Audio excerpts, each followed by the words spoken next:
So I read this book called Moloka'i, and I'm pretty sure I'm saying that wrong because it's like Hawaiian. But I looked up how to say it, and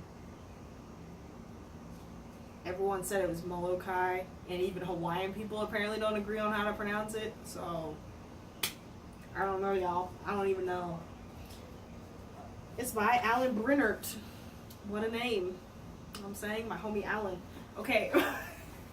Alright, so anyways, I did not read the back of this book before I started like getting into it, and that was a mistake because within like the first 3 chapters, you find out this little girl, Rachel, that's like 7 years old, she fucking has leprosy. Like, seriously?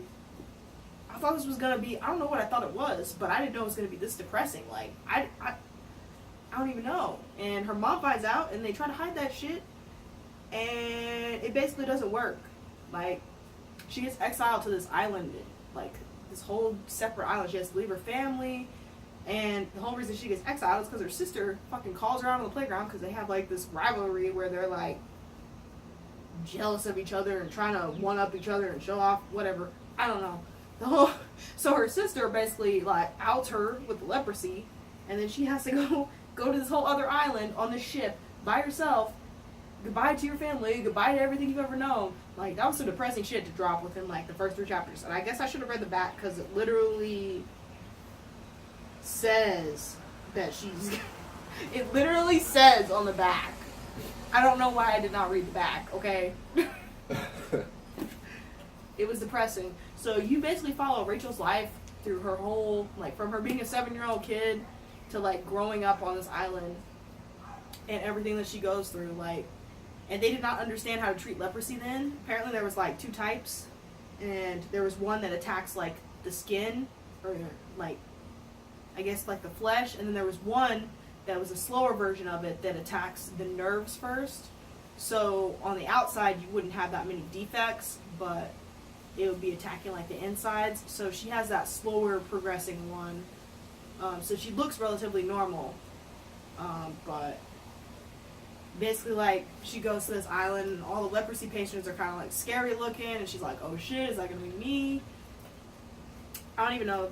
The best thing that I can compare this to is it kind of reminded me of House of the Spirits, which was this Spanish, well, written by a Spanish author, this book that we had to read at school,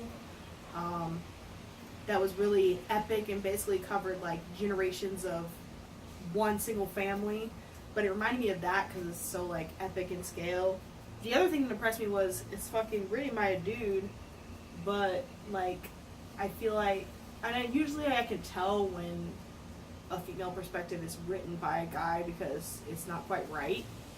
But like he actually did a really good job of it because I don't know. Usually I don't know. Usually I can tell that it's like a dude because you can tell they don't understand certain things, but I don't know, this did a really good job of it. Because basically Rachel's like super strong, but she's still like feminine and shit. I guess, okay, one thing that I did not like about it was that at times the author kind of gets carried away with like the historical details of it. And he talks a lot about like a lot of boring stuff like what ship was sailing where and kind of some of the mythical stories about the gods and stuff. I just kind of like tuned out, like it wasn't interesting to me. So he does get carried away at times, but overall, like I was there, like I was with the story, like Rachel's whole story. This was some good shit. Like she gets torn away from her entire life, but she still manages to make a life like where she is, and eventually like gets to leave and stuff. I don't know. I guess this would be considered like historical fiction because even though it's not based on a specific woman, like I know that he did a lot of research for this and has like lived in Hawaii, studied Hawaii and stuff like that. So, and I mean, I'm honestly kind of iffy on like a white guy writing books about brown people because why is that always a thing? Like, why is there never a book like by a brown person about a brown, like, you know what I'm saying? Like, it's always some white guy writing it. Like, you know what it reminds me of is Memoirs of a Geisha, I think it is, also written by some white dude.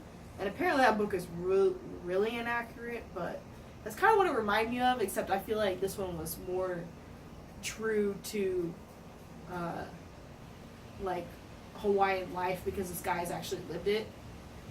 But still, it's like, I don't know, it just kind of like rubs me the wrong way. Like, I understand it's fiction, and not all fiction has to be written by like what I'm saying is it didn't have to be written by a Hawaiian girl to have a Hawaiian female main character, but to make it more authentic, like, it would be more authentic if it's written from that perspective. So I'm just kind of iffy of any book that is written by like a white man, because I feel like white men hog the spotlight and they tell stories that like aren't meant to be told by them, if that makes any sense. Like, it's always a white man. Like, all of the famous literary figures that you're taught about in English, like F. Scott Fitzgerald, Mark Twain, I can't really think of any others right now, but I know there's more. Like, all of the literary figures that are idolized in like classes and stuff, they're all white. So on one hand, this rubs me the wrong way, but I also think that he did do a good job. But also, I'm not Hawaiian. Like, I don't know if he did do a good job. So I guess I can't make that judgment. Oh, yay or nay? Yeah. I would say yay. Like, yeah. I would say overall yay. Like, yeah. Good story. It was good. It had like all the ups and downs of like a normal life. He showed her he showed her whole life from like being a kid to growing old, and how leprosy impacted that in ways that if she had been normal, like how her life would have been different.